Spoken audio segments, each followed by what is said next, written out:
আমরা দেশ নেত্রী বেগম খালেদা জিয়ার নেতৃত্বে বাংলাদেশে স্বৈরাচার বিরোধী আন্দোলন করেছি। জনাব তারেক রহমানের হাতে বাংলাদেশ নিরাপদ।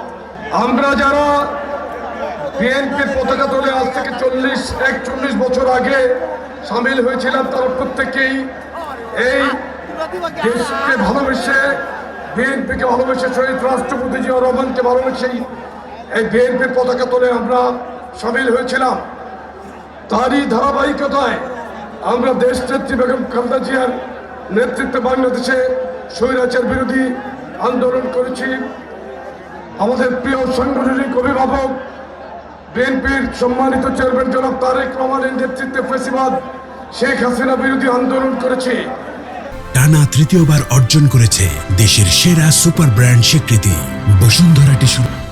এই আন্দোলনে জনাব তারেক রহমান সারা বাংলাদেশের মানুষকে ঐক্যবদ্ধ করেছেন। ফ্যাসিস্ট হাসিনা বিরোধী আন্দোলনে বিএনপি একমাত্র দল, যেই দল স্বাধীনতা সার্বভৌমত্বের পক্ষে, বাংলাদেশের পক্ষে, বাংলাদেশের আগামী ভবিষ্যৎকে সুনিশ্চিত করতে হলে ইনশাল্লাহ বিএনপিকে আপনারা ভোট দেবেন, ধানের শেষে ভোট দেবেন।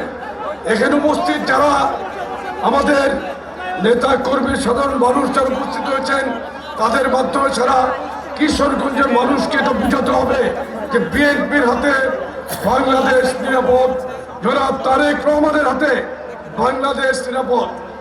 একটি গুপ্ত দল যারা ইসলামের লেবাস দিয়ে বিভিন্নভাবে মানুষকে ইসলামকে বিভ্রান্ত, ইসলামের নাম বিক্রি করে বিভ্রান্ত করছে, তারা গুপ্ত সুপ্ত অবস্থায় থাকে। যখন যেটা প্রয়োজন তারা সেইভাবে তাদের খোলস পরিবর্তন করে। কিন্তু বাংলাদেশে একমাত্র দল বিএনপি জনগণের কথা বলে, জনগণের পাশে থাকে, জনগণের জন্য আন্দোলন করে, জনগণের স্বার্থে, বাংলাদেশের স্বার্থে, বাংলাদেশের পক্ষে কথা বলে।